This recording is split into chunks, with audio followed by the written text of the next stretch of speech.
झारखंड के पूर्व मुख्यमंत्री हेमंत सोरेन को झारखंड हाईकोर्ट से बड़ी राहत मिली है। अंचल जमीन घोटाला मामले में हाईकोर्ट ने जमानत दे दी। इस मामले में सुनवाई 13 जून को ही पूरी हो गई थी, जिसके बाद कोर्ट ने फैसला सुरक्षित रख लिया था।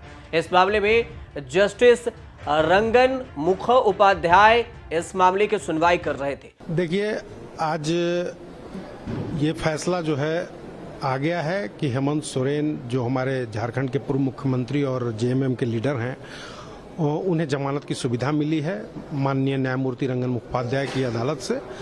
ये सुनवाई 13 जून को ही पूरी कर ली गई थी। दोनों पक्षों को सुन करके इस पर फैसला सुरक्षित रखा गया था। आज वो फैसला आ गया है और उन्हें जेल से बाहर आने का रास्ता साफ हो गया है।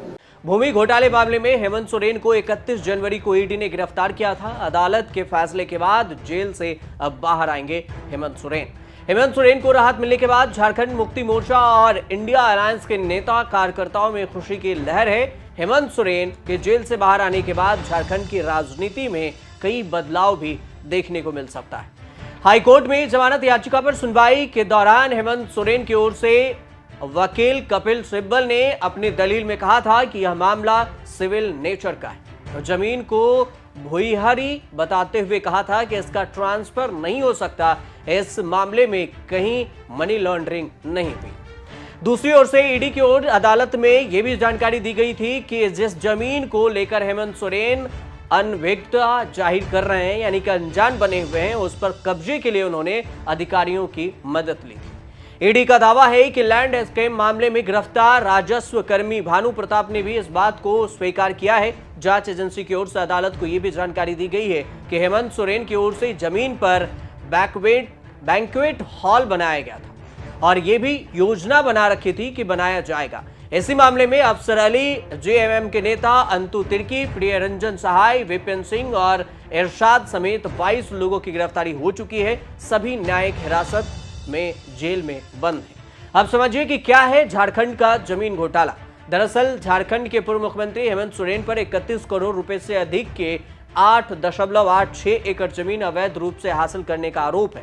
हेमंत सोरेन को मुख्यमंत्री पद से इस्तीफा देने के तुरंत बाद 31 जनवरी को कथित भूमि घोटाले से संबंधित मनी लॉन्ड्रिंग मामले में ईडी ने गिरफ्तार किया था और जिसके बाद से वह रांची के होटवाड़ स्थित बिरसा मुंडा जेल में बंद है।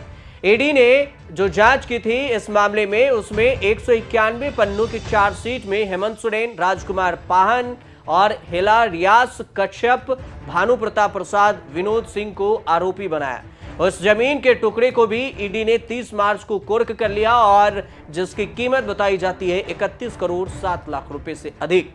केंद्रीय जांच एजेंसी को 2022 में रांची के मोहर्दाबादी रक्षा मंत्रालय में 4.55 एकड़ के जमीन घोटाले और मनी लॉन्ड्रिंग की बात मिली और उसके बाद उन्होंने इसके बारे में जांच की। ईडी के अनुसार जांच में पाया गया कि पूर्व डीसी रांची के रवि रंजन और छबिल ने राजस्व विभाग के उप निरीक्षक के साथ मिलकर अधिकारियों के मिले भगत से दस्तावेजों में धोखाधड़ी करके कुछ निजी व्यक्तियों के लिए एक समूह को 8.86 एकड़ की जमीन को हड़प ली। हेमंत सोरेन जेल में थे तो उनके पत्नी कल्पना सोरेन राजनीति को संभाली। झारखंड में इस बार विधानसभा का चुनाव भी जल्द हो सकता है। हरियाणा और महाराष्ट्र के साथ झारखंड में भी अक्टूबर के तीसरे हफ्ते में चुनाव कराए जाने की उम्मीद है। चुनाव आयोग सितंबर के दूसरे हफ्ते में तारीखों का ऐलान कर सकता है। हालांकि झारखंड विधानसभा का कार्यकाल 5 जनवरी 2025 तक है, फिर भी इस बार चुनाव एक साथ होने की संभावना बताई जा रही है। झारखंड की 22 विधानसभा सीटों पर राजद भी इस बार